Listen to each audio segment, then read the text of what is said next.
मुहूर्त अगर खत्म हो जाई तो का फायदा बा एक मॉर्निंग से तैयारी करे के। हाय देखा आ गेल तहार लाडला।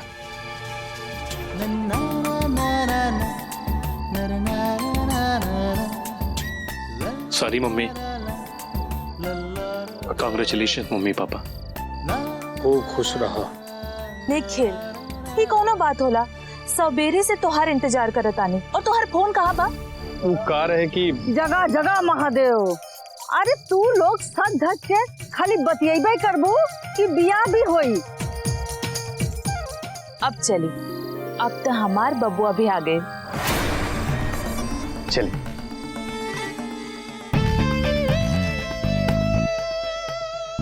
गेहूं की तरफ पिसा तानी हम खोज होता बचवा के।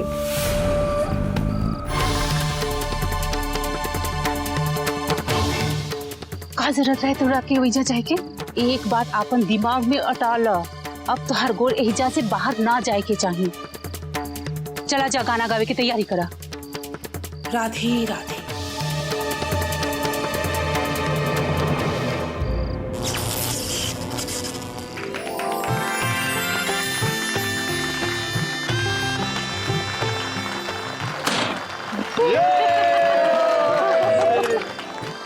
दोबारा बिहार तो ठीक बा जीजा जी, दोबारा हनीमूनों के प्लान बा का? बड़ी मजा लेता रू तू। अरे जब ये गाजा बाजा वाला रेडी बा तो कोना बात के देर होता। अरे अपना बेटी के कहा कि अपन मधुर कंठ से ये वातावरण के मधुरमय रंग घोल दी। बुलावत आनी। जल्दी करा जल्दी करा। रूपा रानी तू जाओ इसे स्टेज पे, जब हम इशारा करब तब गाना गावे शुरू करिया, ठीक? जा जा जल्दी से।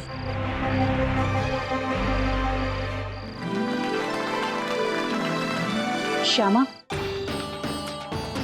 जैसे जैसे कहले हैं वैसा ही गीत गावे के बा, समझलू कि ना?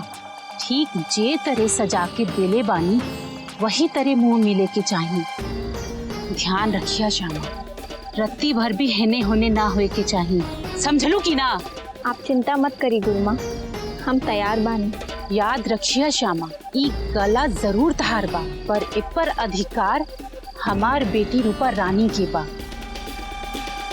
रूपा रानी त मात्र एक शरीर बारी, ओकर आवाज बारू तू, ऊ बारी हमार प्राण। ई बात कब्बो मत भूलिया श्यामा कि तू आपन कृष्णा के गोर छू के क्रिया खेले रहलू कि तू रूपा रानी बन के जे गीत गईबू। ई बात तीनों लोक में केहू ना जान पाई। वचन की मूल के होला हमरा विश्वास बा कि तहरा समझावे के ना पड़ी। सबसे जरूरी बात, ई बात कब्बो मत भूलिया कि जे हमार बेटी रूपा रानी के रास्ता के रोड़ा बनी, ओकर प्रतिष्ठा हनन करे के प्रयास करी, ओकरा के हम कब्बो ना छोड़ब, कब्बो ना। गुरुमा, हमरा जे आवाज बा उ सदैव आपकी बेटी के ही रहे और उनके ही कहाई। वचन की मूल का होला ये हमरा पूरा ज्ञान बा। ई सच हमार कृष्णा की सिवा 3 काल में केहू कबू न जान पाई। जे तू अपन वचन रखबू तो हमरा तरफ से वचन बढ़ा के ही राखल जाई। यहाँ से लौटत समय जे पैसा तहरा बाबूजी के देवे के कहले रहनी ओके तनी बढ़ा के ही देल जाई। ई बा हमार वचन।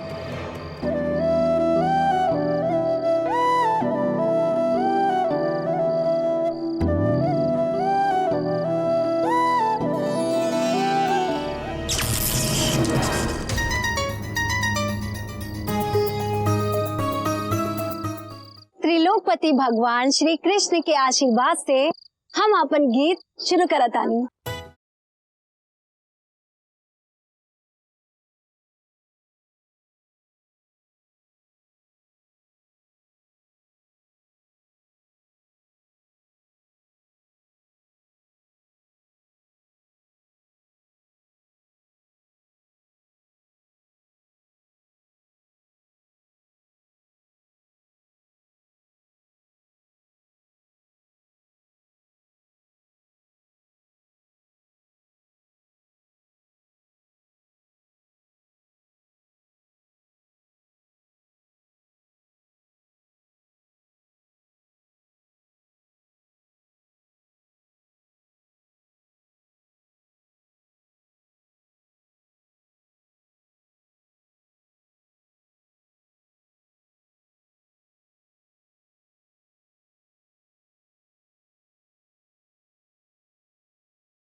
अरे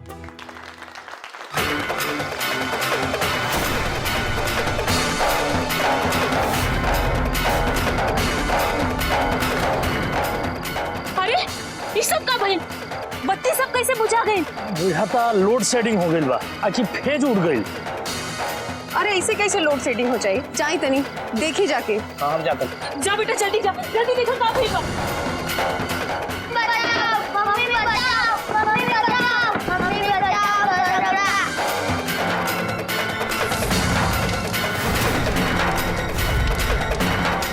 अच्छा आग लागल बा। जीजा जी, अरे जीजा जी वही जा आग लगल बा। आग लग गई। आग लग गई। अरे तू वही जा, रुका हम आओ ता। हे भगवान, ये सब का हो गए? इतना शुभ दिन में आग। रुको मम्मी, तू चिंता मत करो, डेरा मत, हमें आग चुप चुप चुप।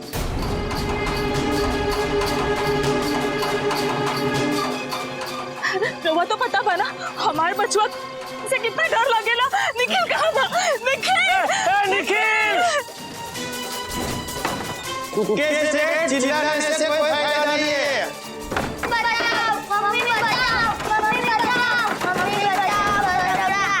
निखिल, निखिल!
भगवान सब दुख और तकलीफ हमार बेटवा के ही किस्मत में लिख देले बाड़न का।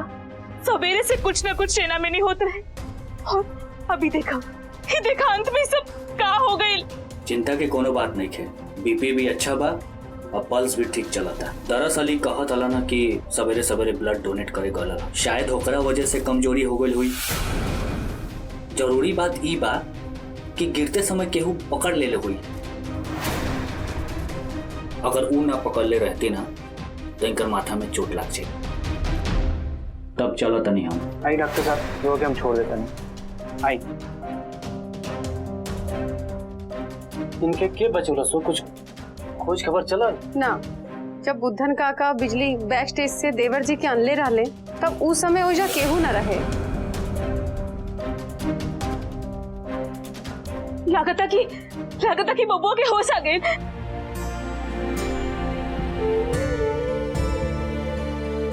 ए निखिल, का बाबा ठीक बाड़ा नो? निखिल अब तो हर मन तो नहीं के घूमत ना। पानी बाबू आराम से देखते बाबू हम के दाचा से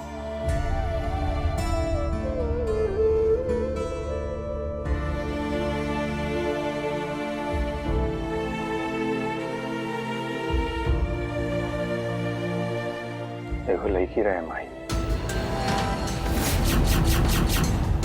चारों तरफ अंधेरा हो गए रहे, आग लागल रहे, हमरा के चक्कर आवे लगे, गिरे लगी तो लड़कियां हमरा के थाम लेलस। अंधेरे के नाते सकल ना देख बोले, लेकिन ओकरा भा बुला न सकेले। लेकिन स्टेज के पीछे लड़की आयल कहाँ से?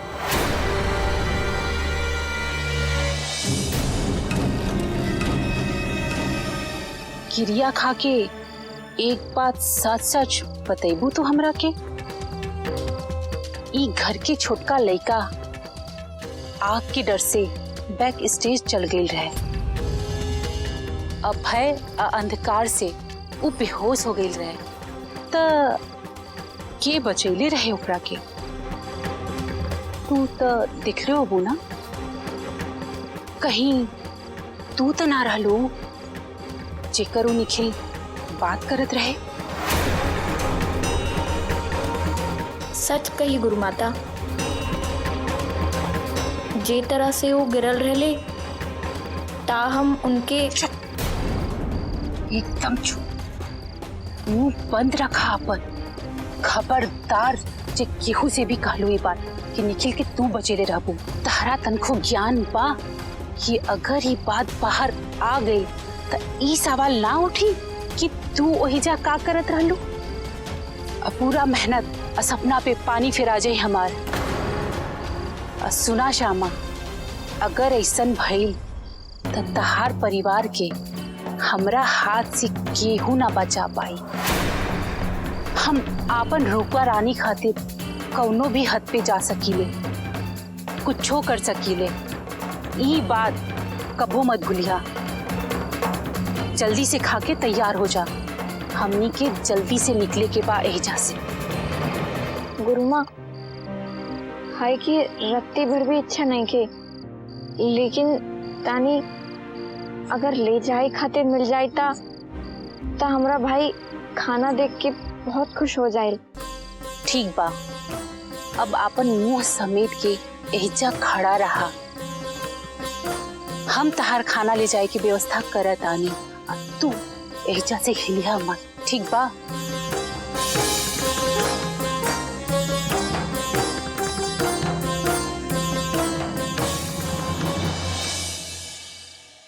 हिमाई, हाँ?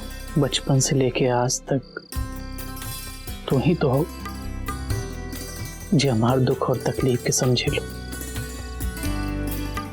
बाकी हमरा के नहीं खिलागता कि पूरे दुनिया में केहू और होखी जे हमरा के इतना स्नेह से समझ और समझा सकेला।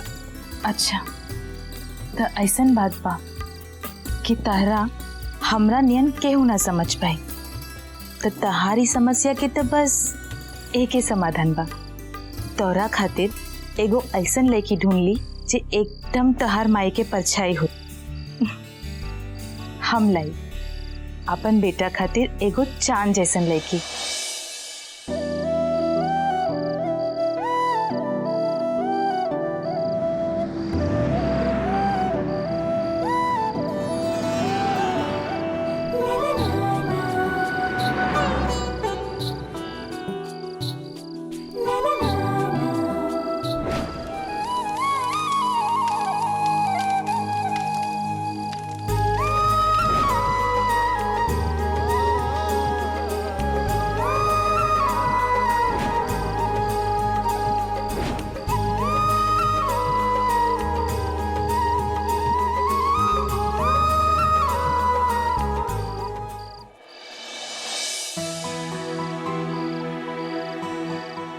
जय श्री कृष्णा।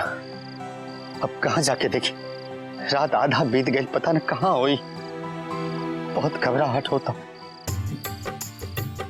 अरे अपने दिल के धड़कन के रोक ले, रउआ के बेटी आ गई। हाँ बबनी, काजल कैसे हो गई? कहीं जाम में फंस गए लोग? जबले गांधी अरे से... बस बस, बेटी इतना दूर से आइल बा, तनी ओकरा के सांस तो ले दी। आबा बबनी आबा। अच्छा ई बतावा सामा, तहार शो कैसे रहा? बढ़िया से संपन्न हो गई ना?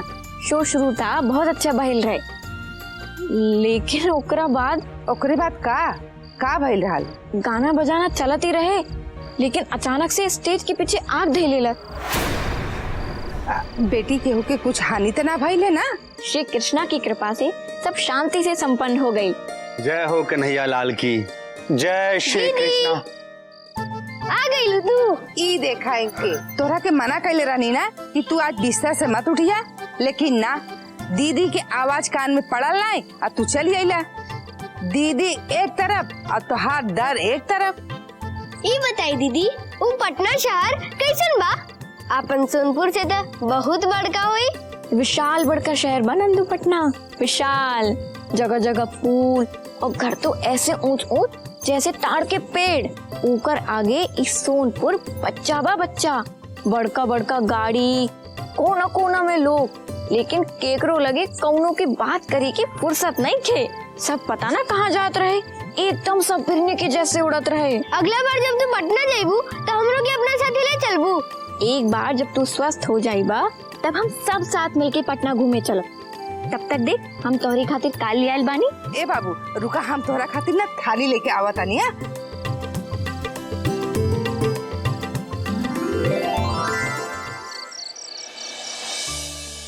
कोशिश करे में कोनो हर्ज नहीं खे, लेकिन हमरा के नहीं खे लागता कि हमरा माई के स्वभाव के डुप्लीकेट शायद इस दुनिया में होखी। हम ढूंढब तोहरा खातिर एकदम फूल जैसन लड़की। एगो माँ खातिर अपन धिया पुतों के ब्याह से बढ़कर और कोनो खुशी होला का? और तू का चाहता कि हमरा के वो खुशी ना मिली का?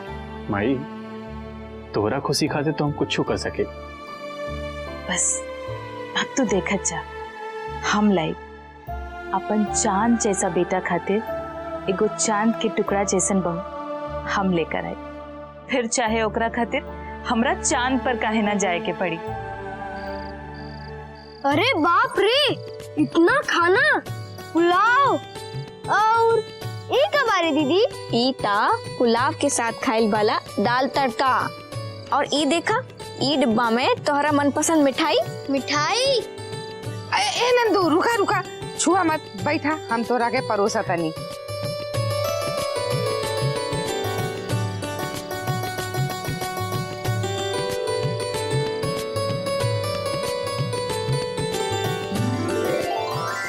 जय श्री कृष्ण। हे भगवान, तू हमरा बेटी ना, हमरा घरे साक्षात अन्नपूर्णा भेजले बाड़ा, जेकर ब्याह के चिंता हम सब करेनी, वो अकेले हम सब के चिंता करेनी। मुझे गुण लेके आयल बिया ना, हमरा पूरा विश्वास बा कि वो एक दिन महारानी बनी कहीं के महारानी। का श्यामा आ गईलू तू पटना से? अरे बाप रे, ई का चला तेजवा? तारा के मालूम नहीं के कि नंदू के करेजा में छेद बा और ओकरा के तेल घी से बनल पुलाव कितना नुकसान करी। और बाबूजी आप एजवा बैठल बैठल देखा तनी और कुछ कहतो नहीं खी। माई के तब पुत्र मुंह में कुछ बुझाते नहीं खे। जान जाता हमार ई जेऊ खाना खाता, बीमारी ज्यादा बढ़ जाई तो डॉक्टर के पास ले जाए के पड़ी। दवाई के बिल आई तो माथा तो हमार कुटाई ना। आप लोगन के काओ से प्लेट दा हमरा लावा। नंदू के खियावे के कोनो जरूरत नहीं खे, लावा हेने दा।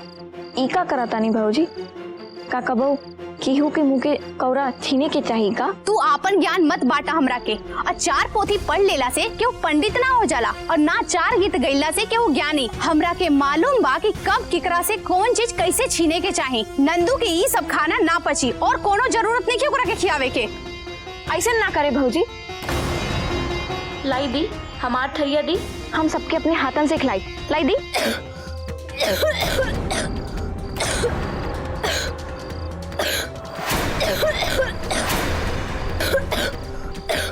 बेटा नंदू, नंदू